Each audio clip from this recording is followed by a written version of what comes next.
maj. Shqiptarët zgjodhen zhvillimin, kështu u shpreh zoti Gonxha. Ju mendoni se shqiptarët të votuan me qartësi? Në Ballkan në përgjithësi zgjedhjet manipulohen nga qeveritë. Nuk është diçka e re. Rama ka manipuluar, ashtu siç thotë ka vjedhur, marzhin e vjedhjes dhe të futjes duarve nuk mund ta përcaktojnë nga këtu. Sepse vjedhje, po them, është shumë e sofistikuar. Domethënë ti kur bën trystni ndaj administratës, kur paguan dhe me pagesa, kur ke skandalin me votat e diasporës, kur është një dorë që ka firmosur, kur kërkon me telefonata të fotografojnë diaspora 10 vota për t'ia dhënë administratës, dhe një parti e cila tërësisht ka përdorur pushtetin e saj për të bërë fushat me karburantën e qeverisë, me parat, me buxhetin, duke falur, duke bërë. Pra, në asnjë vend realisht demokrat të një vendit NATO-s, këto zgjedhje nuk pranohen. Por në Shqipëri nuk është hera parë. Gonxha duhet të kuptojë një gjë. Ministrin e Brendshëm nuk besoj se e njohin shumë, është i treti. Gonxha ka kandiduar dhe me Aleancën Demokratike me sa di unë deri në 100-200 vota ka marrë. Pra, duke qenë drejtori patentave, pra Gonxha, ministri i Brendshëm, Vau Dejes janë treguesit se çfarë ka ndodhur realisht. Por kjo nuk do të thotë që problemet janë të dykashme.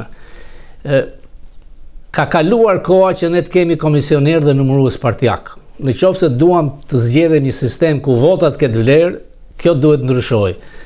Dhe ajo që unë kuptoj, edhe pse jam shumë larg, me votë, pushteti nuk ndryshohet dot kurrë, dhe pse është ndryshuar përpara 8 vitesh kur ka bërë cedime Berisha ose Nano, Rama këtë nuk e bën. Nuk e di pse e ka këtë fiksim, pse kërkon të bëj këto tamtame, këto parada të mëdha, sepse parada tamtame tilla ka bërë dhe Mubarak dhe Gaddafi.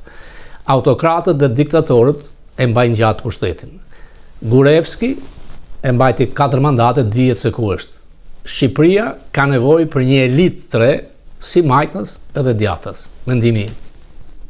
E qartë. Ndërkohë, zoti Papa sot në Tiranë mbahet samiti i liderëve të Bashkimit Evropian, nesër djali i presidentit amerikan Trump do të vi në Tiranë, ndërkohë kryeministri britanik Starmer u keq trajtua, ta themi këtu, nga mediat britanike, sipas cilave zoti Rama nuk e përfilli kërkesën e tij për një kamp për refugjatësh. Duket se kryeministri po bën një lojë të madhe, si mendoni? Mediat ishin organizuar më parë. BE-ja injorohet dhe përçmohet nga zoti Trump, nga e djatha, nga ai që është sot sunduesi i botës. Mund ta shikosh, nuk është djali, është dhëndri ai që thuhet se do vi nesër, por dhe mund mos vej, ka pasur probleme të mëdha shëndetësore, por kjo nuk do të tregon asgjë. Shqipëria, zoti Rama nuk është përshitje. Mund të falër Sazanin, mund të falër Surelin, nuk e fal dot Shqipërinë e shqiptarinë. Do apo nuk do ti je provizor. Mund të rish edhe një vit. Ka ndonjur dhe Adil Çarçani më shumë se ty, por Hasan Prishtina, po të them, ka ndonjur vetëm një javë dhe mbahet mend. Rëndësi ka se çfarë bën për vendin tënd. Dikush që ka 12 vjet, ku janë rreth 1 milion vet që kanë ikur nga Shqipëria, duhet ul kokën me përulje dhe mos të krekoset me ato poza karagjozi me Gjorgjia Pjeprin e Italisë apo me kryeministrat e tjerë. Për Shqipërinë është një fakt pozitiv. Ka zëra që thonë që pse proteston opozita. Rast më të mirë për të protestuar nuk ka. Fundit kjo është demokracia dhe protestat ne kemi parë në Greqi, i kemi parë në Francë, kemi parë dhe në Amerikë. Nuk ka asgjë të keqe. Zoti Papa, të mos krekoset shumë, thoni ju, për kryeministrin Rama. E bënte për të dukur? Pa diskutim, ai ka pjesë të akoma me yje, në vend të yllit komunist ka sajuar një yll gesh. O zotëri, fitove, okej. Në qoftë se ke fituar me drejt, edhe unë si të gjithë shqiptarët e tjerë do të përulemi për kësaj, po ti ke fituar nga sistemi, ke vjedhur 12 mandate nga sistemi, siç ka marrë partia tjetër. Se si ka mundësi lape me 70.000 vet, merr vetëm një deputet. Dhe tjetra, nuk kemi parë më të vrapoj Jurikim dhe të uluras fitore. Kjo është një shenjë që Departamenti Amerikan i Shtetit ende nuk e ka dhënë vistën për këtë zgjedhje. Kjo më kujton në 96, unë kam pasur një kontakt zyrtarisht, më kanë thënë, jemi në DNI për parregullësit, shqiptarët duhet të kishin votuar të lirë pa intimidim në bazë të ligjeve. Pra, indirekt ka pasur intimidim, nuk ka pasur vot lirë dhe ka parregullësi. Me sa di, një dosje e madhe mbërrin sot në departament. Tamtamet e Evropës, krekosit për para pjeprit nuk kanë vlerë në qoftë se këtu ky vend do të jetë serioz, sepse sistemi është vjedhës. Ti ke marrë 52% votave, 71 deputet duhet kesh. Kushtetuta e thotë qartë. Vota duhet të përfaqësoj masën e votuesve. Është një zëqine me 4.000, ndërkohë që Ali Mehmeti po shkon 20.000 dhe nuk hyn. Tjetra që ishte skandaloze dhe e dëmtoi PD-n ishin listat shumë të këqija. Nuk ka pse ka listat mbyllur për byron politike dhe njerëz që votojnë nuk hyn dot. Natyrisht 500.000 vota Berisha i merr. Është emri i tij. Me kaq nuk fiton dot. Në qartë, zoti Papa, do të flasim sigurisht edhe për të pjesë të fushatës edhe të procesit të zgjedhjeve për të përfunduar edhe në të rezultat për Partinë Demokratike. Po, fillimisht duhet ndalem më gjatë edhe tek samitin që po zhvillohet ditën e sotme në Tiranë. Pam një gest mikpritje të kryeministrit Edi Rama ndaj Giorgia Melonit, një ulje në gjunjë ndaj saj. Tani si një shqiptar që jetoni në Shtetet e Bashkuara të Amerikës, që e njihni shumë mirë politikën, si do ta komentoni këtë gjest? Thash pra pjepri, thash ashtu përkthehet. Karagjozlik. Aq më tepër që dikush si ajo që mbahet e djathtë kur dihet që Rama përfaqëson një parti. Këtu çdo parti e djathtë do kërkonte që ato kampet e saj të zhdukeshin nga Shqipëria. Ata afganët të dërgoheshin aty ku i nisi Blinkeni.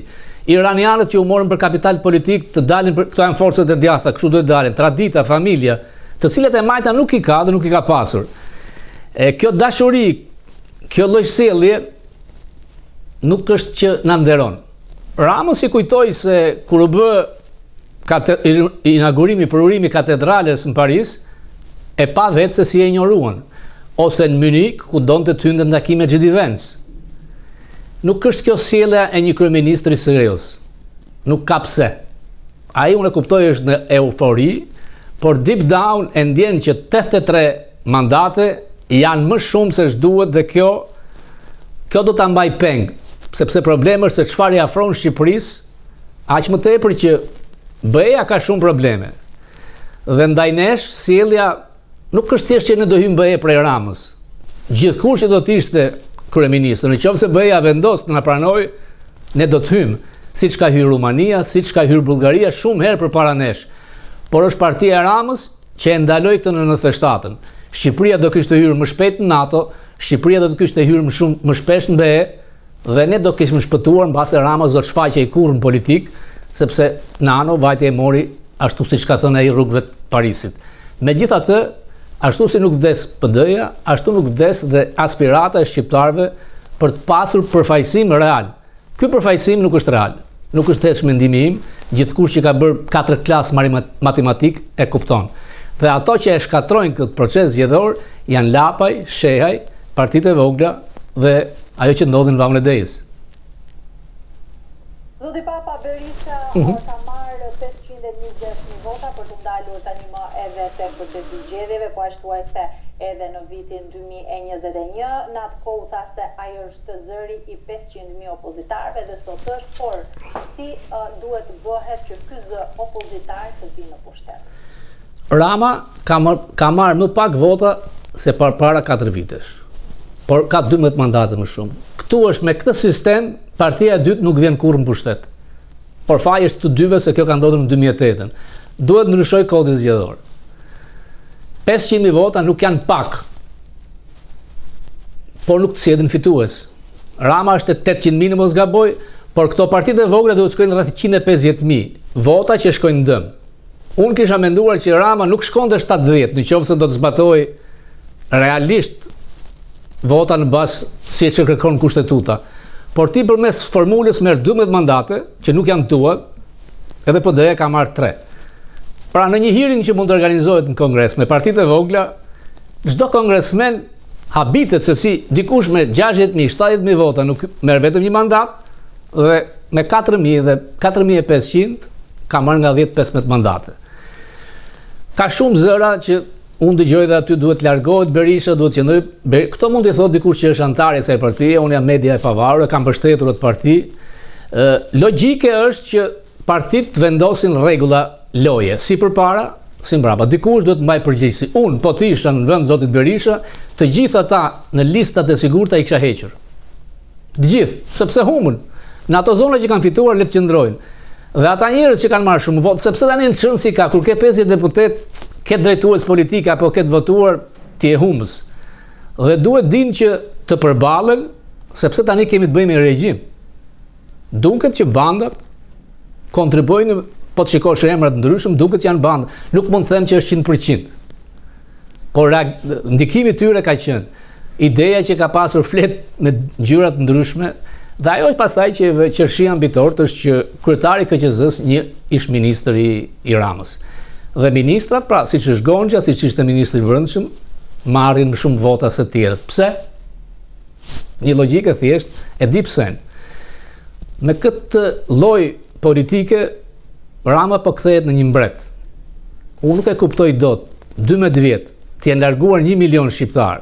Dhe shqiptarët largohen se kanë kushte të këqija ekonomike, probleme që hikin, dhe ti të arrish që dhe në diaspor, me ministrët e tu që ke bërë fushat paligjshme, nuk ke lënë të regjistrojnë demokratët duke vënë një rregull që këtu në Amerikë duhet kishe patjetër pasaportë shqiptare që të regjistroheshe, ku shumica jonë janë me pasaportë amerikane, sepse nuk na duhet pasaporta shqiptare. Dhe për ata votuesit e vet, konsulatat dhe ambasada i kishin dyert e hapura për t'i paraqitur, për t'i me ID. Pra kjo është vjedhja. Nuk është thjesht që fut dorën, siç thonë ata. Trysnia e madhe, përdorja e administratës dhe mbi të gjitha media fatkeqësisht në të shumt është kthyer në ushtar të bindur të tij. Mirë, zoti Papa, ju thatë pak më lart që zoti Berisha duhet të bëjë pra të mbajë përgjegjësitë e veta, të heqë nga të paktën ata që kanë qenë për mua. Sigurt, po, dakor, por tek vetja, pra zoti Berisha duhet vazhdoj të qëndrojë, a është koha që Partia Demokratike të ketë një tjetër drejtues? Ose të paktën të tentojë të zgjidhet? Janë dy mënyra, o të qëndroj, o të largohet, mënyrë tjetër s'ka. Unë do doja që partitë të ktheheshin siç janë partitë këtu. Nuk është zoti Trump kryetari i Partisë Republikane, është lideri i saj. Nuk ka qenë Obama kryetari i Partisë Demokratike. Askush nuk e njeh këtu kryetarin e Partisë Republikane apo Demokrate. E të tilla duhet kthehen partitë tek ne. Lideri është tjetër gjë, kandidati për kryeministër, se lideri është lider. Pra kjo unë do ta dëshiroja edhe në Shqipëri. Këtu për shembull forcën e ka kryetari i Senatit. Schumer, ka qenë McCain, nuk kanë qenë kryetar partish. Ne kemi zgjedhur sistemin partijak të trashëguar nga e kaluara dhe kemi kopjuar Evropën. Për mendimin tim nuk duhet të jetë kështu. Sistemi zgjedhor te ne është nuk e merr vesh. Duhet të ishte për shembull presidencial, të kishim një lider, majtas dhe dia, pa qenë kryetari i partisë, dhe të kishte kufizim mandatesh. Mua më thonë, pse të ketë kufizim mandate? Po pse Amerika budallenja që ka kufizim mandatesh? Pushteti të korrupton. Pushteti absolut të korrupton absolutisht. Rama është tipiku i kësaj. Por zoti Papa, a e ka mentalitetin zoti Berisha për ta kthyer partinë në këtë lloj modeli që edhe ju po thoni, pra në modelin amerikan? Berisha është i zgjuar, Berisha është në krahasim me Ramën, megjithatë është në drejtën e tij. Ka diçka sepse konsumoi shumë kohë për të grupuar atë parti dhe teknikisht ai mund ta lërë tani, sepse nuk ka dysh. Ky është një problem që është dhe në Amerikë. Dyshi, pasuesi, Trump e ka shumë kush do të vi, kush do të vazhdoj platformën time. Rama e futi në burg pasuesin. Tek PD-ja, as Noka, as Kliçi, ose të thuaj këtë duash, nuk e treheq. Domethënë, duhet ndrojmë karrocierin apo duhet të ndrojmë kuajt. Është një shprehje e madhe e Helmut Kohl. Këta e vendos vetë zoti Berisha dhe ata që janë antarë të kësaj partie. Po të ketë ligje që ti që qoftë se humbet zgjedhjet dhe duhet ikësh, kjo duhet zbatohet. Po kështu duhet ikësh Shehaj, duhet iki Lapaj, duhet kishte ikur me kohë Basha. Natyrisht që politikanët jetojnë në realitetin e tyre, dhe kjo më vjen keq edhe këtu, duhet njohësh realitetin real. Dhe realiteti real është ky që 7 veta morën vota për të hyrë në parlament nga demokratët. Nuk ka pse të jetë kështu. Sepse emrat vjetër nuk bën fushat fare, ishin sigurt, mund të jenë 12 drejtues. Edhe emrat të tjerë, zoti Papa, që ishin jo në listë sigurt, që morën vota mjaftueshme. Po përse nuk shumë vota për mund të ndoshta zoni Jurida Tabak. Po dhe nuk hyn. A mund të jenë këta drejtuesit e Partisë Demokratike, pra mund t'ju jepet e drejta këtyre për ta drejtuar Partinë Demokratike? Nuk ja ka ndaluar askush. Nuk ja ka ndaluar askush çdo gjë, por në këtë betejë është shpejt për të thënë këtë. Ai e di vetë. Pos ta kërkoj atë pyetje, sepse ajo sugjeron, e kupton, është vështirë që ti thuash një 80 vjeçar i cili ka konsumuar energji të mëdha për ta bashkuar atë grupim dhe ta dorëzoj. Pra janë dy variante. Ky njeriu sjell 500.000 vota, në qoftë se ka dikush tjetër që thot 700.000 ta provoj, kjo mund të jetë rrjedhë logjike.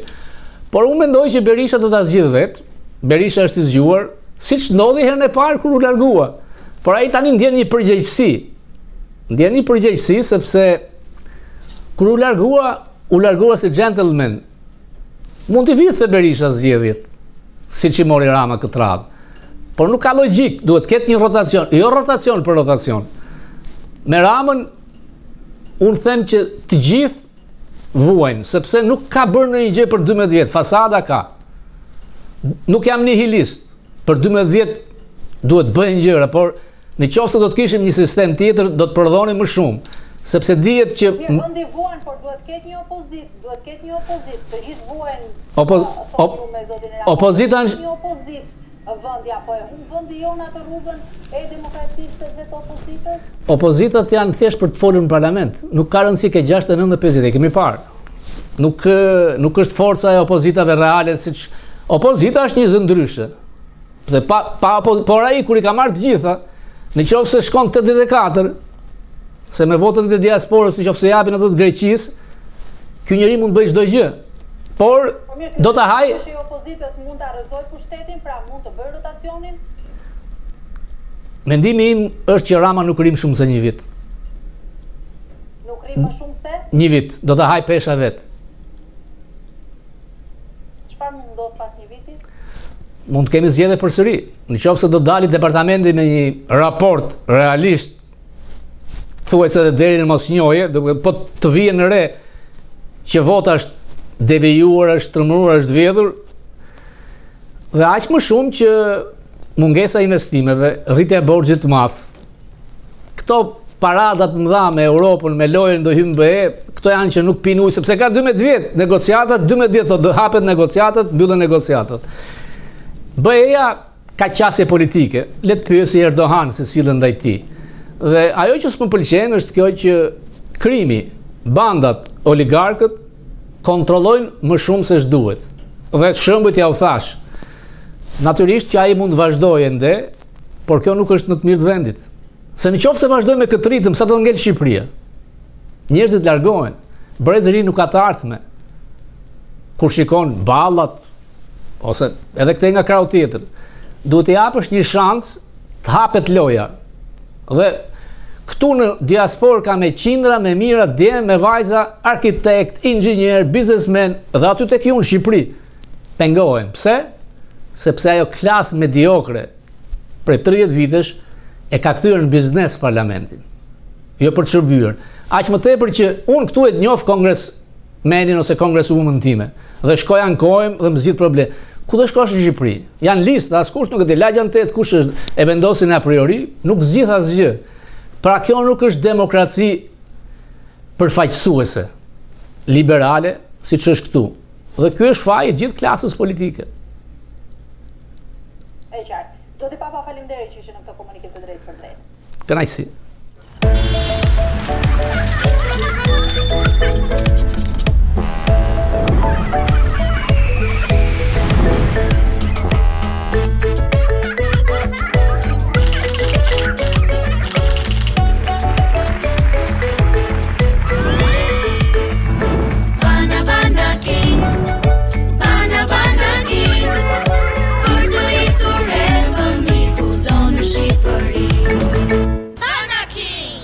Kudo në Shqipëri.